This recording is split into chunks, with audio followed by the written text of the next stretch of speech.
Hello friends, welcome to my channel. आज हम pocket pant की कटिंग और स्टिचिंग करेंगे।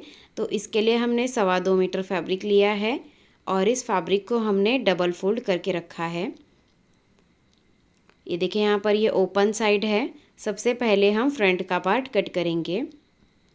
तो सबसे पहले यहाँ पर हम 2 इंच पे मार्क करेंगे बेल्ट के लिए और यहाँ पर स्ट्रेट लाइन ड्रॉ कर लेंगे।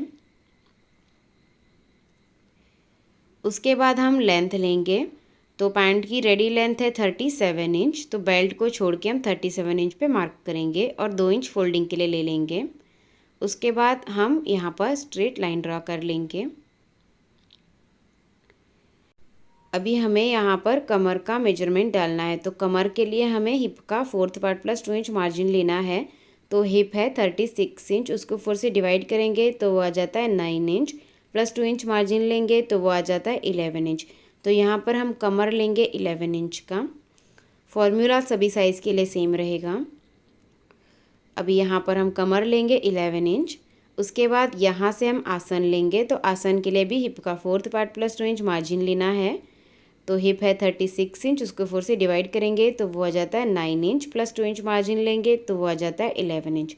तो यहाँ पर आसन आ गया 11 इंच। बेल्ट को छोड़ के मार्क करना है और स्ट्रेट लाइन ड्रॉ करनी है। ऊपर भी हमें इसको स्ट्रेट कर देना है। उसके बाद यहाँ से हम 2 इंच पे मार्क करेंगे और आसन की गोलाई का शेप देंगे। हेवी साइज़ के लिए आपको 2.5 इंच ले लेना है। अभी हमें बॉटम लेना है। तो सबसे पहले हम इसका सेंटर निकालेंगे। तो इसका सेंटर है 6.5 इंच। तो यही निशान हम नीचे की तरफ भी लगा लेंगे 6.5 इंच पे। उसके बाद हम बॉटम लेंगे। तो बॉटम है 6 इंच। तो 3 इंच इस तरफ लेना है और 3 इंच हमें इस तरफ लेना है। इस तरह से हम 6 इंच बॉटम ले लेंगे। तो देखिए, ये 6 इंच बॉटम हो गया है। अभी यहाँ पे स्ट्रेट लाइन ड्रॉ करेंगे। उसके बाद हम इसको यहाँ पर जोड़ेंगे और इसको यहाँ पर बिल्कुल इसके सामने निशान लगा के जोड़ेंगे। तो यहाँ पर विदाउट लेग शेपर स्केल से किस तरह से मार्क करनी है ये मैं आपको बताऊँगी। तो इस तरह से इंची टेप से हम सबसे पहले यहाँ पर स्ट्रेट लाइन ड्रॉ कर लेंगे। सबसे पहले इसको स्ट्रेट जोड़ना है, उसके बाद शेप देना है। तो यहाँ पर भी हम इसको सबसे पहले स्ट्रेट जोड़ देंगे।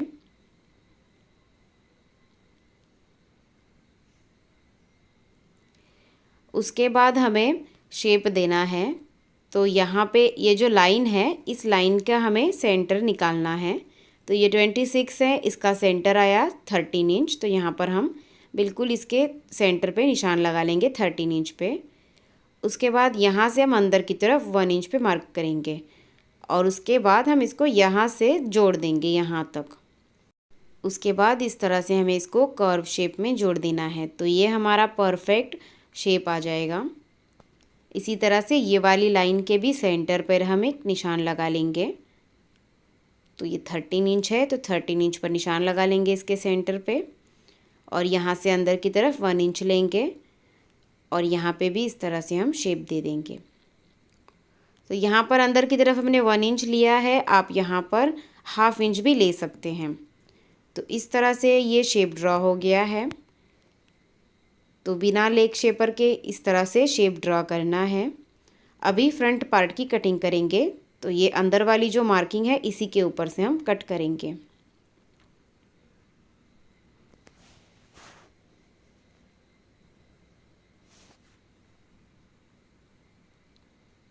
तो इस तरह से हमने फ्रंट पार्ट की कटिंग कर ली है। ये 2 पीस है फ्रंट पार्ट के। अभी इसको साइड में रखेंगे। अभी बैक पार्ट की कटिंग करेंगे। तो इसके लिए हमने फैब्रिक को डबल में रखा है। अभी हम फ्रंट का पार्ट इसके ऊपर रख लेंगे। ऊपर से 2 इंच एक्स्ट्रा रखना है बैक पार्ट के लिए और आसन की साइड से भी 2 इंच एक्स्ट्रा रखना है बैक पार्ट के लिए।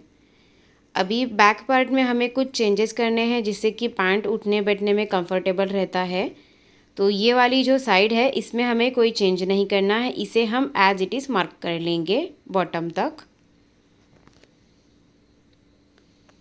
बॉटम में भी कोई चेंज नहीं करना है, इसको भी एज इट इज़ मार्क कर लेंगे। अभी ये जो आसन वाली साइड है यहाँ से हम 2 इंच बढ़ा लेंगे बैक पार्ट के लिए, और ऊपर तक इसको 2-2 इंच एक्स्ट्रा बढ़ाते जाना है। और स्ट्रेट लाइन ड्रा करनी है, उसके बाद बैक के आसन का शेप दे देना है।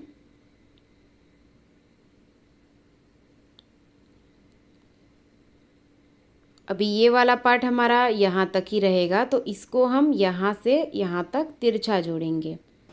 सिर्फ आसन वाली साइड से ही ये ऊपर से बड़ा रहेगा। अभी बॉटम में साइड से हम 1.5 इंच एक्स्ट्रा लेंगे, ऊपर तक 1.5 इंच एक्स्ट्रा लेते जाएंगे और इसको हम जोड़ देंगे।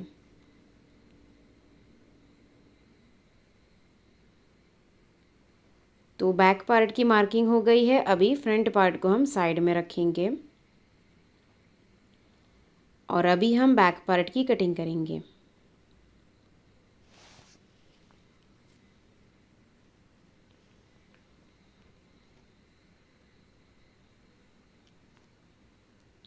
तो इस तरह से हमने कटिंग कर ली है। ये बैक के 2 पीस हैं।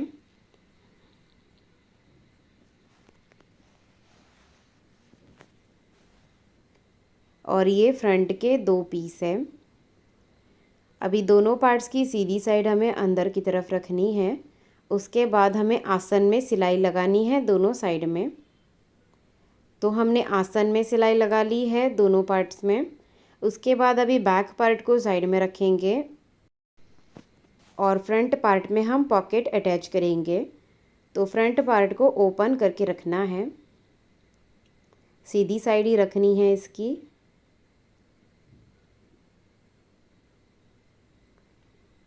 तो यहाँ पर हम पॉकेट लगाएंगे। तो यहाँ से 2 इंच पे हम मार्क करेंगे, क्योंकि 2 इंच हमने बेल्ट के लिए छोड़ा था। तो सबसे पहले हमें 2 इंच ऊपर से छोड़ देना है। उसके बाद यहाँ से हम 3 इंच पे मार्क करेंगे। तो सभी साइज़ के लिए ये सेम मार्क रहेगा।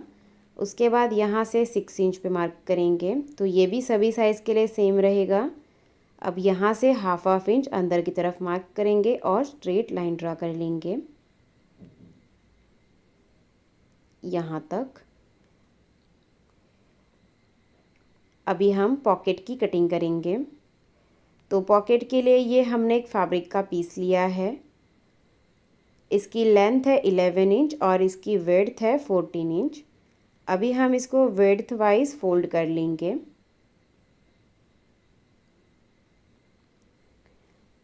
अभी यहाँ से ये जो ओपन साइड है यहाँ से हम 2 इंच पे मार्क करेंगे।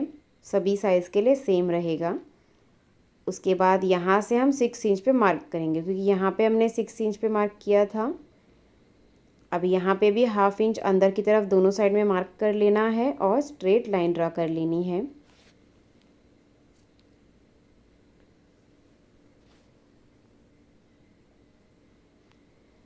उसके बाद यहाँ से हम हल्का सा राउंड शेप ड्रॉ कर लेंगे और इसकी कटिंग कर लेंगे।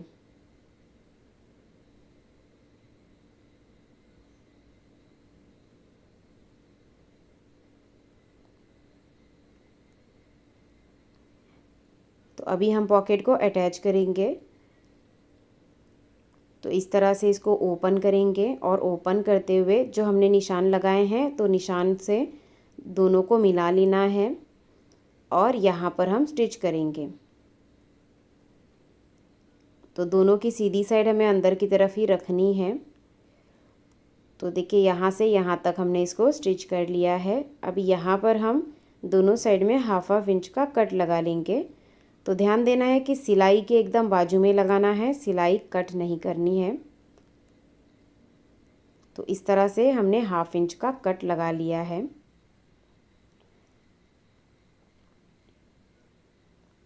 अभी पॉकेट को इस तरह से फोल्ड करेंगे।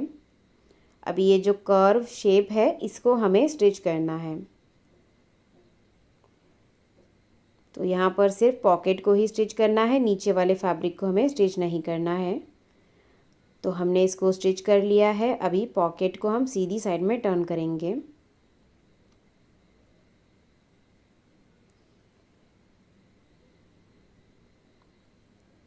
अच्छे से कोनों को बाहर निकालते हुए इसको टर्न करना है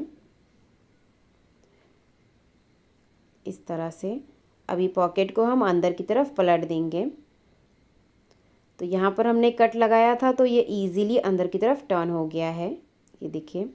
अभी यहाँ पे जो ओपन है इसको स्टिच कर लेंगे, ऊपर की तरफ जो ओपन है उसको, और नीचे की तरफ भी थोड़ा सा ओपन है तो यहाँ पे भी हम एक सिलाई लगा देंगे। तो हमने इसको यहाँ पे स्टिच कर लिया है और यहाँ पे भी स्टिच कर लिया है। तो ये हमारा पॉकेट रेडी हो गया है। अभी इसको हम बैक साइड में टर्न कर लेंगे और यहाँ पे जो ऊपर की तरफ हमारा ओपन है पॉकेट में, ये देखिए जो ओपन है ये, तो बाद में जब हम बेल्ट को फोल्ड करेंगे तो ये अपने आप ही बंद हो जाएगा। अभी इसको सीधा करके रखेंगे और अभी इसके ऊपर हम बैक का पार्ट उल्टा रख लेंगे। दोनों पार्ट्स की सीधी साइड हमें अंदर की तरफ रखनी है इस तरह से। सबसे पहले हम सेंटर में सिलाई लगाएंगे। तो इस तरह से आसन को मिला लेना है और सेंटर में सिलाई लगा देनी है। तो हमने सेंटर में सिलाई लगा दी है। अभी इसके बॉटम को हमें डबल फोल्ड करना है। तो यहाँ पे स्लिट रखना है तो सबसे पहले बॉटम को डबल फोल्ड करना होगा। तो जो हमने 2 इंच छोड़ा था इसी को हम डबल फोल्ड कर देंगे दोनों साइड में। तो हमने बॉटम को डबल फोल्ड कर दिया है। अभी साइड्स में स्टिच करना है। तो दोनों की किनारियों को इस तरह से मिला लेंगे।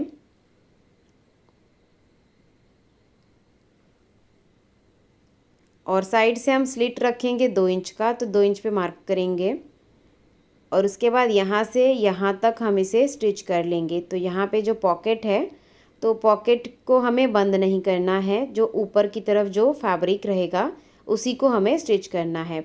अंदर की तरफ जो पॉकेट है उसको स्टिच नहीं करना है, इस बात का ध्यान देना है। उसके बाद ये जो दूसरी साइड है यहाँ पे भी हम नीचे से 2 इंच छोड़ेंगे और साइड्स में स्टिच कर लेंगे। तो इस तरह से हमने साइड्स को स्टिच कर लिया है। और ये जो हमने 2 इंच का ओपन छोड़ा था तो इसको हम इस तरह से डबल फोल्ड करेंगे। जिस तरह से कुर्ती में चाक बनाते हैं उसी तरह से इसको हमें रेडी करना है। यहाँ पर हैंड स्टिच करेंगे तो फिनिशिंग अच्छी आएगी। अभी हम बेल्ट रेडी करेंगे। तो जो हमने 2 इंच छोड़ा था इसी को हमें इस तरह से फोल्ड कर लेना है और यहाँ पर हमें थोड़ा सा ओपन रखना है इलास्टिक डालने के लिए।